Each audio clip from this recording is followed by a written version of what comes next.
Previously on Up at Noon. Hey, bro. Yo. Did you check out Iron Man 3 this weekend? Dude, I did, and it was awesome. Right? But it had this really weird extra scene after the credits. Really? Which one?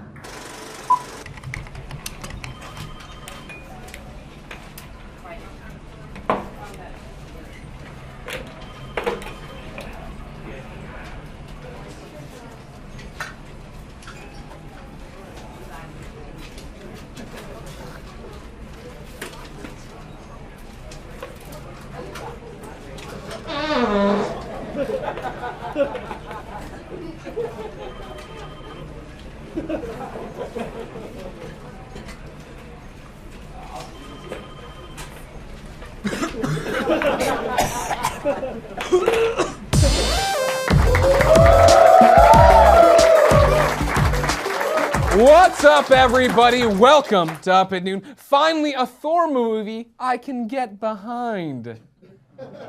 Get it? You get it? It's also a butt joke. That's 2 in the first minute, so it's going to be a fantastic show today, people. Brian Altano is here to celebrate Mother's Day, and the legendary voice actor, the voice of Solid Snake, David Hayter, is here to hopefully not kill me. Give it up for him. Come on. He drew a big crowd. But first, the news you care about. Everyone loves news. I guess not. Okay. News.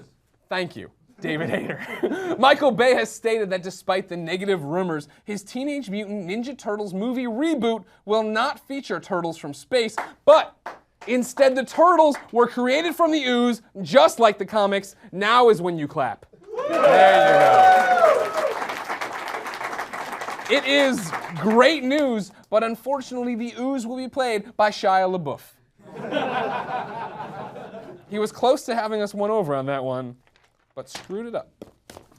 In what seems to be a theme in the video game industry, EA laid off hundreds of employees this week. Now, it seems like every week Up at Noon is reporting on another massive developer layoff. I wonder what the video game industry is going to look like in 5 years.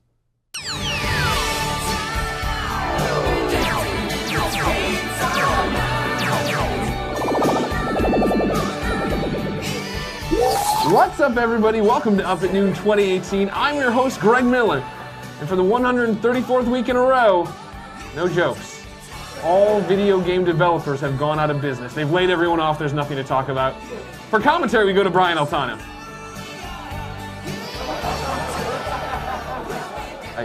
I keep forgetting he died in the Great Chicken Wing War of 2015. Team Bone. Team Bone! DaveFenoy.com going strong in 5 years.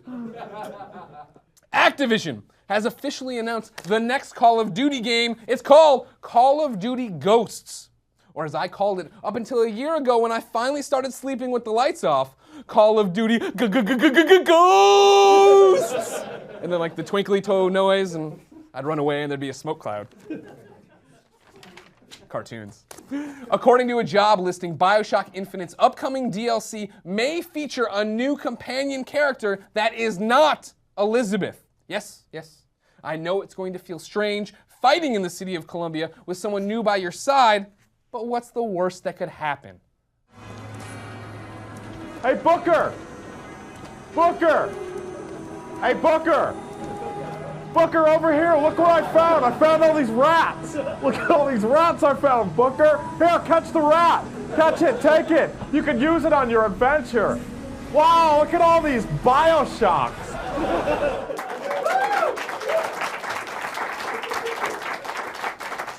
New Grand Theft Auto 5 trailers were released this week and feature the 3 main characters, Michael, Franklin, and Trevor. They're smashing cars, shooting dudes, and just blowing stuff up for fun. Now, some would say that 3 trailers in one day for the most highly anticipated game of all time, it's huge. But we here at Up at Noon, we weren't satisfied. So we reached out to Rockstar and got this exclusive 4th character trailer about Chop the Dog.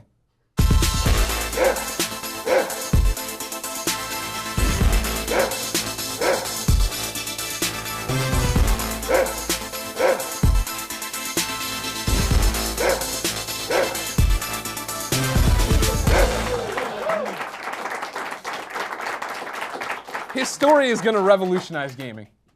And finally, with Mother's Day right around the corner, it's the perfect time for gamers to cherish the wonderful women that put us on this earth. To salute moms around the world, here is Brian Altano. Brian! Thanks, Greg. And I love you, Mom. Every mom is different, and that's okay, you can all. Aww. And every mom is special, and that's why this Mother's Day, it's up to us gamers to tell our moms we love them like only we know how. So Mom, and every other mom, here's a special poem just for you. Some moms are just like Pac-Man. Everyone they know is dead, and now they have an eating disorder. Some moms are just like Tetris. At first glance, they're a tall stack of crazy-looking shapes that don't go together really well until you get to know them just a little better, and your long line block just slides right in there. Some moms are just like Sonic the Hedgehog. They haven't been hot since the 90s. Some moms are just like Super Smash Brothers. When 4 players go at it inside her for long enough, one of them might get a trophy. Some moms are just like Grand Theft Auto. Sure, they have some cool stories to tell, but they're more fun to just play and f*** around with for a couple hours until you make a big mess and someone calls the cops. Some moms are just like Resident Evil. They don't know how to act. Some moms are just like Super Mario. They're fat, Italian, and have mustaches. Those moms are gross, Greg. Don't do anything with those moms. Some moms are just like Dead or Alive, Extreme Beach Volleyball. They're really, really good at Extreme Beach Volleyball. But no matter what, every mom is a great mom, and this Mother's Day, put down the controller, take off the headset, and stop calling everybody else's mom a fat, dirty, nasty slut.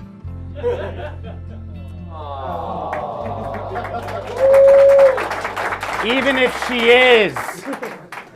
Brian Altano, everybody. Hard to believe it's Mother's Day already. Speaking of mothers, Greg Way, we here at Up at Noon wanted to congratulate our friend of the show and star of Uncharted, Emily Rose, on recently having her son, Miles Christian Morgan. Come on. She is going to be a great mom and continue being a great voice actor. Speaking of being a great voice actor, double Greg Way.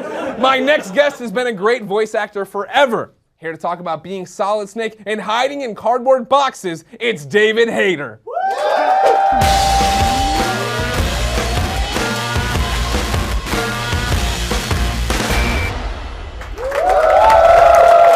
As I live and breathe, David Hayter. Hey, Greg. How are you, good sir? I'm good, thank you. How are you? Thank you for having me. I'm all right. First off, what the is going on? Wow.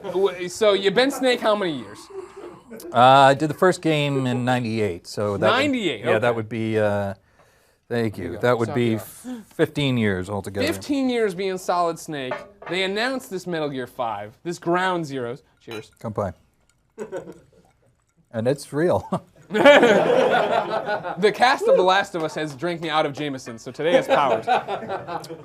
They announced the new Metal Gear. They announced you're not going to be Snake. They did do that. They did do that. Yeah. What the hell? What happened? What? Why? Like, I'm a big Metal Gear fan. What's going on? Well, look. First of all, I don't know why. I was never given any reason.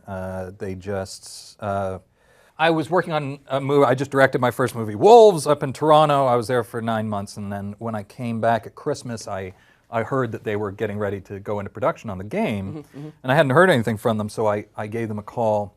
To say, look, you know, my schedule, like I have certain holes in my schedule where I can do this, and so I got together with one of the people that work on the game, and they were like, no, we're not going to need you on this game, and I was like, well, then why did I pay for lunch? You know, why didn't you pay for lunch? Yeah, exactly, know? exactly. That's Jerk usually off. how a breakup goes, right? Yeah, exactly. Have some Don't respect for who you're make dumping. me pay. Anyway, yeah. So What that's were you pretty much all immediately numb? Like this is, I'm expecting one day to be replaced on Up at Noon, and I just Sure. come in and it says with Naomi Kyle, and I go, makes sense, and I leave. Well, funny enough, that's why I'm here. Up at Noon with David Hayter. Up at Noon with David Hayter because I needed a job. No,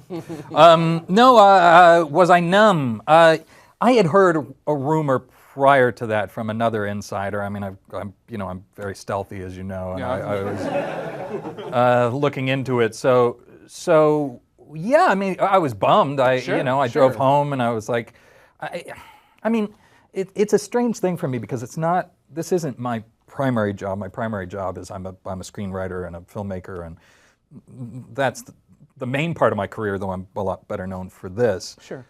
It's just a job that I love and a character that I love, and it was a bit of a bummer. It just wasn't a terribly respectful way to let me go if that's what they were doing. Sure. So, but that's that's all I know really. So then I told the fans, and the the fan response has been really very, very heartening, and everybody's gotten behind me, and so that's great. And maybe they'll change their mind, or maybe they won't. And in the end, I feel like I tweeted at least I had a good run, but I genuinely feel that way. I think I got to do I think it was 9 total games, counting the first game, which I recorded twice, and they just made millions of people happy, and Sure. and I've loved the game. So if this was the end of it, if we had to end with Portable Ops or Peace Walker, then Game of the generation, you might have heard on IGN, says As- Greg Miller. yeah, The we only talked- right guy on this side. I'm right on Uncharted 310. Yeah, well, we talked about it at lunch, and that was a pretty great game, and story-wise, I felt like it was pretty satisfying. So it would be a shame to let it go, Right. but if that's the way it goes, well, I'm grateful for the job. Now, here's been the scuttlebutt on the internet recently, is that, how this whole thing started with the fandom pain and this, that, and the other, what's real, what's fake. Sure. This is real, right? This isn't you're not doing some kind of Everybody pro says, wrestling weirdo. Kojima and David are trolling, and it's like, well, I wish somebody would let me know, because A, I don't know what trolling is, and B, nobody's given me a script or anything. So yeah, I mean, it's real as far as I know. I mean, maybe they're going to come back and surprise me, but this doesn't seem to be going that way yet. So My prediction is they will. Thank you. I hope so. I think a lot of people here think the same way, that they're eventually going to realize, because this was the weird thing. Kojima comes out and says, well, we're doing this, we want to start over kind of thing. We want a fresh slate kind of thing. But then they announced that the Snake voice from Japan that's been doing the Akio Snake. Otsuka. Exactly. He's coming back to be that, and you're the one being replaced. Yeah. And that didn't sit well with me. Stuck in my craw. Struck. Yeah, well, listen, both of us are cross-struck. Cross-stuck. Cheers. Thank you. Yeah, I mean, that annoys me as well. Sure. I mean, if it's the same character and the same Japanese voice actor, I feel like I've earned a place at the table anyways. Right. But like I say, it's not my decision to make. All right. Well, ladies and gentlemen, we're gonna try to make things right here. Right now, you're seeing on this site a whole bunch of information we're putting up here right in the thing for the dozens of people who watch Up at Noon. Don't bother looking at your monitors. It's not up for you. for people at home, we want you to tweet these people and say, we want at David B. Hayter in Metal Gear, and then I want a hashtag Up at Noon, so people know why you're all of a sudden barraging these good people from Konami. Well, and I appreciate that immensely. I appreciate the support from Up at Noon and from the fans, and it's a pretty heartwarming thing. All right, so let's look back. How did it all start for you being Snake? You don't sound like Snake. You talk to Nolan North like, oh, Nathan Drake, cool, see you later, and does he sound like Nathan Drake? He's just doing a Nolan North impression. They're just Sure. writing these huge It's really checks, good, and though. He's like, suckers. Right. But so how did you find that you had this gravelly clone voice in you? It was bizarre. When I auditioned in '98, I just got called in by my friend Chris Zimmerman, who has directed all of the English versions of the Metal Gear games, and So you were already doing VO work, like people knew you in the I circles? was, yeah. I had done Captain Planet with Chris. I was. Who were you? Were you Captain Planet? I was not Captain Planet. I was the I was the Russian brother of the Russian Planeteer. Oh, yeah. So a very, a significant... Starring role. a small but powerful role. Yeah. But she remembered me from that, and I had done a lot of anime voice work. I played Captain America. My favorite line was, "Come on, team, let's win one for democracy." True story. And so in any case, so they called me in. I went into this little house in Hollywood that had been converted into a sound studio, and I auditioned, and I got the job. They sent me the script, which was like this. I mean, literally this huge stack of paper. And so I started reading the script, and I realized that the voice I auditioned with was a lot closer to my own voice. I mean, it was just, my basic hero voice, and I'm gonna, go out. Jiminy Jillikers, Meryl! It was like, "Oh, Otacon."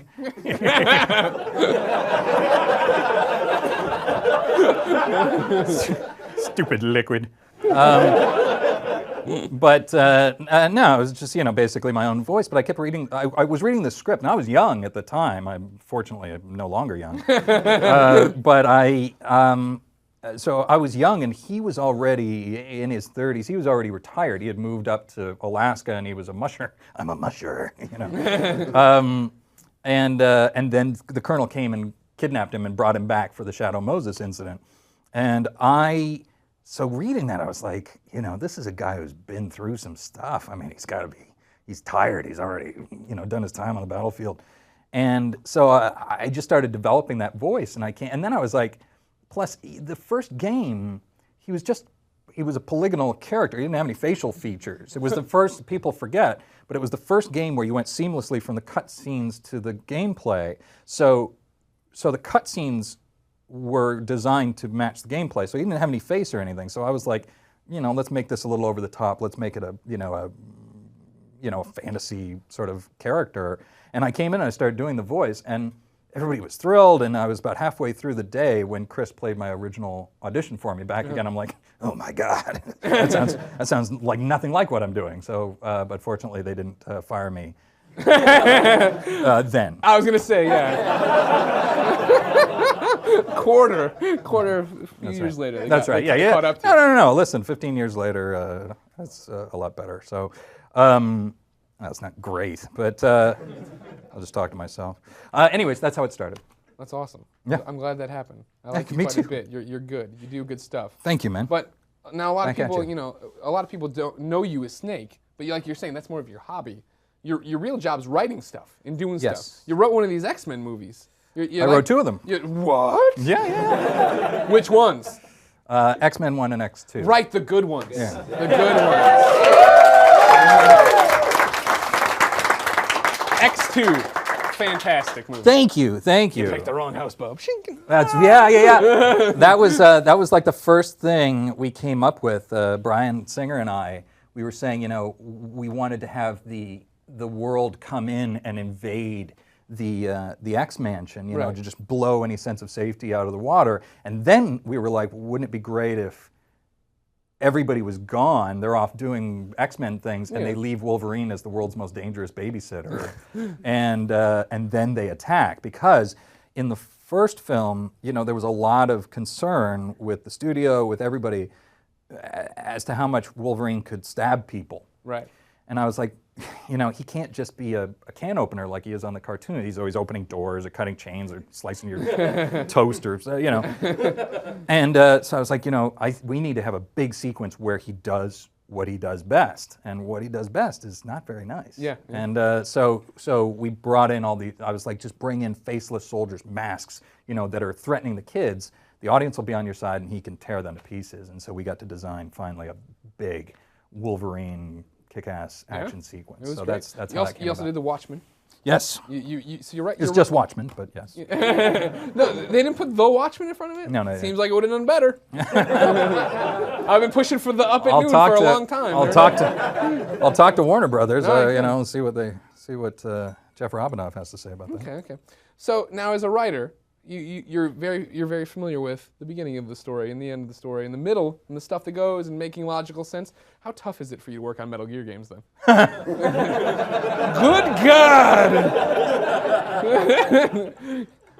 It's complex. I mean, yeah. Well, I mean, it's not tough because my feeling is people always ask me, they're like, do you help write the scripts? I'm like, no. Nope, nothing to do with them. Talk to you later. But I feel like when I'm on Metal Gear, they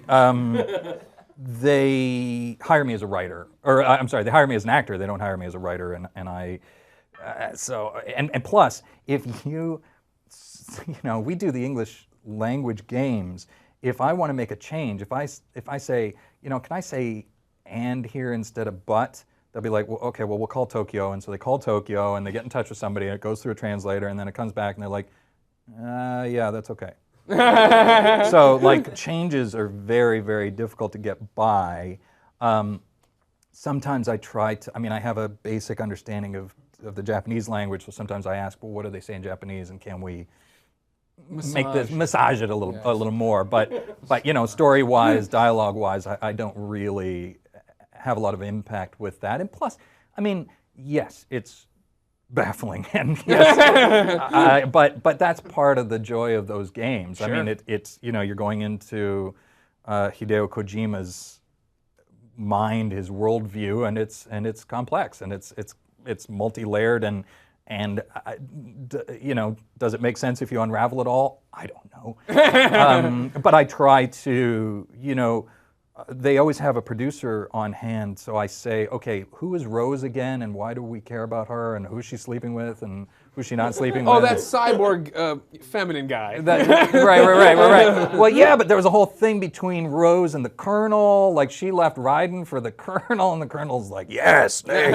Finally, yeah. It's the Colonel's time. Yeah, which brings me to another thing. How is it that I can give up my whole life, crawl through a microwave tunnel, die of degenerative aging virus. Fox die. And Meryl ends up with Johnny Sasaki. Right? A bunch of f***ing bullshit is what it is. Oh, yeah. The guy That's a bunch who of soldier all the time. That's what Meryl's down That's a with. bunch of genome diarrhea is what that is. Yeah. No, I was not happy with that twist, to say the least. No, I'm like, I saw Meryl, and I'm like, oh, she's gonna come with me, and I'll die up at the ranch with Meryl, and we'll have some canoodling or whatever. Nothing. She's like, all right, Snake, you were always my hero. I'm like, go f yourself.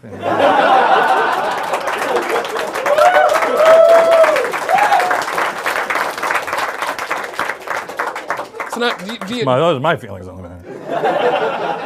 Powers Whiskey. Powers when Whiskey. you want the best interview you can get on the internet. Gives you the powers of honesty. All right, so we'd be remiss if, before we let you go, talk about this movie you've been working on. You've been gone for a while. Well, I've been in Toronto making a movie, Wolves, which is sort of an action werewolf thriller. Twilight spinoff, right? Oh, no. Dude, you should ride that. Get on that gravy train while you can. Don't knock it yet. Well, it's funny because I've been working on the movie for so long. I've been working on it for over 5 years it took to get it into production. Twilight didn't exist when I started. Sure. And then Twilight came along, and I was like, well, this is good and bad, It's like it'll raise awareness for these types of movies, but it's kind of crappy. Powers Whiskey. The power to ruin your career.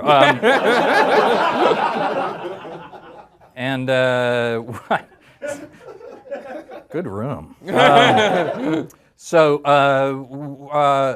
But now the first posters just came out. I just tweeted the first posters, and they're sort of done up Twilight style to try to capture it, because the people paying for the movie want to make their money back. So,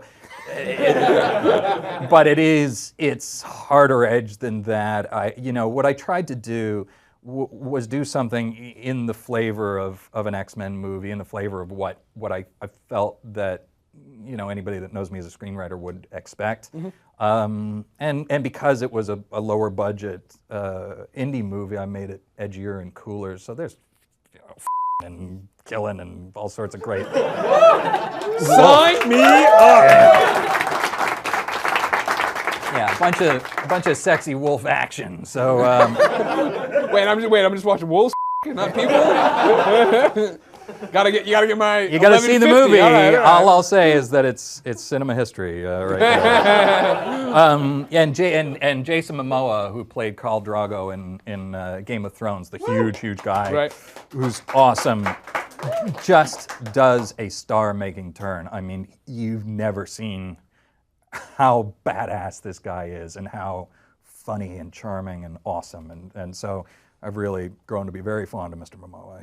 He was so good in the film and so frightening in person. All right. Well, when can people see Wolves? How do they see Wolves? Well, we've finished the film. We've sold it to the whole world. We're waiting. This is all technical distribution stuff, but we're waiting to sell the United States until the film is done and locked. So that's about now. And so so I don't know yet. We're going to start selling it in Cannes, Okay. the Cannes Film Festival this month, and then whoever picks it up for U.S. distribution will decide when it comes out. So I'm hoping, possibly Halloween this year, but more likely early next year is when it'll come out. Well, great.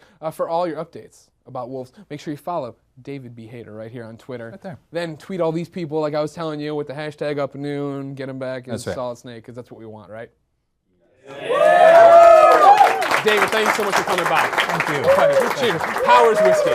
Powers Whiskey. That's our show, everybody. A huge thank you to Brian Altano, David Hayter, and our fantastic, huge audience. If you want to be in that audience, go to ign.com/upandnoon for details. As always, Brian and I will be responding to comments the first hour this video is live. So please, come tell us which video game your mom is like, and maybe Brian will ask for her address and come give her a very special Italian sausage. We'll be back next Monday, but until then, I'm going back to bed. DaveFenoy.com.